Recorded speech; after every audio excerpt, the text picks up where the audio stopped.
Hello, everyone, and welcome back to Everyday Husband Quotes, the channel for marriage advice, marriage entertainment, and everything else marriage. Hey, guys, and welcome back to the channel. So I'm coming to you today to talk about Monique Samuels, who refused to sell her family for pennies on the dollar. She stepped away from the Real Housewives of Potomac and joined the cast of Love and Marriage DC, but apparently it seemed like a good deal that had gone wrong. Oh my God. And so what we did know originally is that Monique Samuels was offered a lowball number to join the cast of Love and Marriage DC, and after season 1 she tried to renegotiate her contract so she could get more money. So Monique left the Real Housewives of Potomac and joined Love and Marriage DC, only to be making pennies compared to what she was making on the Real Housewives of Potomac.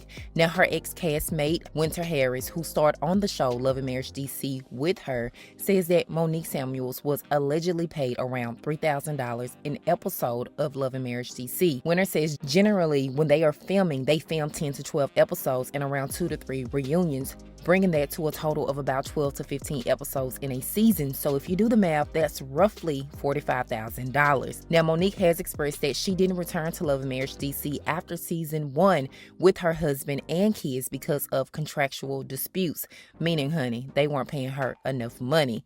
Now, Monique's ex-castmate Winter Harris says again, Monique knew enough about what her and Chris had going on behind closed doors. When preparing to go into season 2, she was not going to give that intimate look into her personal life without being properly compensated. So that's why she went to production and the network to try to get more money. But she never received any follow-up communication about renegotiating her contract. Winter Harris believes that production and the network didn't follow up with Monique because just like Carlos King's other shows like Love and Marriage Huntsville and Love and Marriage DC, the seasons are broken up into season 1A and 1B. So instead of saying season 1 is a wrap, they say season 1A or season 1B is a wrap. And when you say that, they don't have to renegotiate contracts because a new season would indicate we can renegotiate it. She even says that Monique Samuels was the highest paid cast member on the show, y'all. And so if Monique was making only $3,000 an episode, how much were her other castmates making on the show of Love and Marriage DC with her?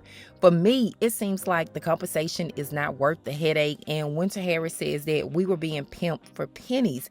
We don't get paid Bravo money, she says. I can say with full confidence, we don't get paid over $2,500 an episode. And so, honey, we all are clutching our pearls at this number. Shout out to Queen Sheba Darling here on YouTube for getting the exclusive on her podcast. So fast forward to present day, Monique Samuels is divorced and she's no longer coming back to the show. And it seems like a few more of her castmates from Love and Marriage DC are following suit because the show isn't the same since she left. So before I wrap up this video, Dr. Heavenly and Carlos King do Messy Mondays on his YouTube channel, and Dr. Heavenly insinuated that Carlos King said something to her about being messy, and Dr. Heavenly responded by saying, "You want to be messy? Let's talk about how you pay them people $2,500. How many episodes did the DC show have?